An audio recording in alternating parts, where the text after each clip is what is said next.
শ্রমিক অসন্তুষ্টির জেরে যে লিজা নামে এক নারীর গত পরশুদিন মৃত্যুবরণের পরে কালার অ্যান্ড কোম্পানি লিমিটেডের শ্রমিকদের অসন্তুষ্টির যে তাদের আন্দোলন এখন পর্যন্ত যে রাখা হয়েছে কোম্পানি প্রতিষ্ঠান এখন পর্যন্ত তাদের আন্দোলনকে চেয়ে রেখেছে এবং তাদের যে দাবি দাওয়া ছিল সেই দাবি দাওয়াগুলো এখন পর্যন্ত কোম্পানির পক্ষ থেকে পূরণ করা হয়নি। তারই প্রেক্ষিতে আজ সকাল থেকে সেই বদর এবং কালার কোম্পানি লিমিটেডের পক্ষ থেকে একটি শ্রমিক আন্দোলন এবং যে তাদের যে দাবি দেওয়া প্রেক্ষিতে একটি আন্দোলন শান্তিশিষ্ট এবং আন্দোলন করার প্রেক্ষিতে তাদের উপর পুলিশটি ইন্ডাস্ট্রিয়াল পুলিশ তাদের উপর ককটেল এবং বিস্ফোরণ নিক্ষেপ করেছে এবং একটি অভিযোগ কেন্দ্র করে আজ এখন পর্যন্ত ঠিক সেই প্রতিষ্ঠানে আন্দোলন করে যাচ্ছে। আমি ওনার যারা এখানে উপস্থিত হয়েছে শ্রমিক তাদের মুখ থেকে জানতে চাইবো আসলে কিসের জন্য এখানে এসেছেন এবং আপনাদের দাবি দেওয়া গুলি কেমন কি ছিল? দাবি দেওয়া আমাদের অপারেটর মারা গেছে, সেই অপারেটরের দাবি দেওয়া ক্ষতিপূরণ ম্যানেজমেন্ট বলতো, তা কিছু ককটেল পরে অপারেটর সব ওয়ার্কার সব চলে গেছে।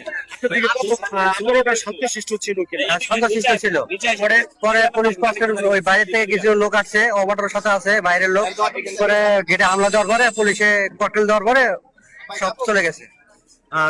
ঠিক আর কয়েকজন যারা এখানে রয়েছে যারা এখানে রয়েছে শ্রমিক যারা শান্তশিষ্ট ভাবে যে ঠিক তাদের যে আন্দোলনটি করে যাচ্ছিল তারই প্রেক্ষিতে যারা এখানে প্রত্যক্ষদর্শী শ্রমিক রয়েছে ঠিক তাদের মুখ থেকে জানতে চাইবো তারা কি পরে তাদের আন্দোলনের চাওয়া কি ছিল।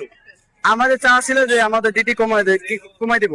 আমাদের ডিটি কমা হয় না, গতকালকে কালার 3টা মানুষ মারা গেছে, সেই ক্ষেত্রে আমরা আজকে মালিক মহাজন বলছে যে আমাদের সমাধান দিবে, সমাধানের জন্য এই বদরা এই কালার আসতে বলছে। আসার সাথে সাথে পুলিশ আমাদের ককটেল মারছে, এমনকি 2টা মানুষ মারা গেছে বদরে। এদের এমনকি লাঠি চূড়া মনে করেন মারকুট সব করা হয়েছে আমাদের সাথে।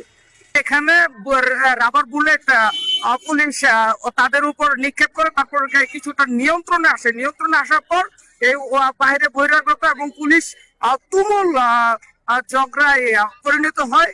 তারপর এখন আমাদের কালার কোম্পানি লিমিটেডের একটা সমঝোতা আজ এবং আগামীকালকে 2 দিন সাধারণ ছুটি হিসাবে ঘোষণা করেছে। পরবর্তী দিনে তারা এই বিষয়টা নিয়ে বসবে এবং তারা ওয়ার্কারদের সমস্ত দাবি দেওয়া তারা মেনে নিয়েছে।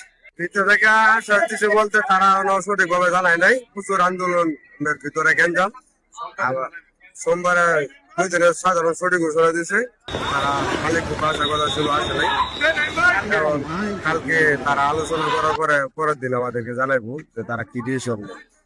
ঠিক আপনাদেরকে এমনটি জানানোর চেষ্টা করছিলাম ঠিক বদর এবং যে কালার কোম্পানি রয়েছে তাদের যে শ্রমিক আন্দোলন, সেই শ্রমিক আন্দোলন তারা সেই প্রতিষ্ঠান বারবার তাদেরকে নিরাশ করছে এবং তাদেরকে যে আন্দোলনটি যে এখন পর্যন্ত যে রাখার কারণটা এখন পর্যন্ত প্রতিষ্ঠান থেকে কোনো সুরাহা পায়নি এবং যেখানে ককটেল বিস্ফোরণ এবং যে পুলিশের পক্ষ থেকে ককটেল বিস্ফোরণ এবং তাদের যে আক্রমণ এ পর্যন্ত আমরা জানতে পেরেছি 4জন শ্রমিক এখন পর্যন্ত হাসপাতালে ভর্তি রয়েছে।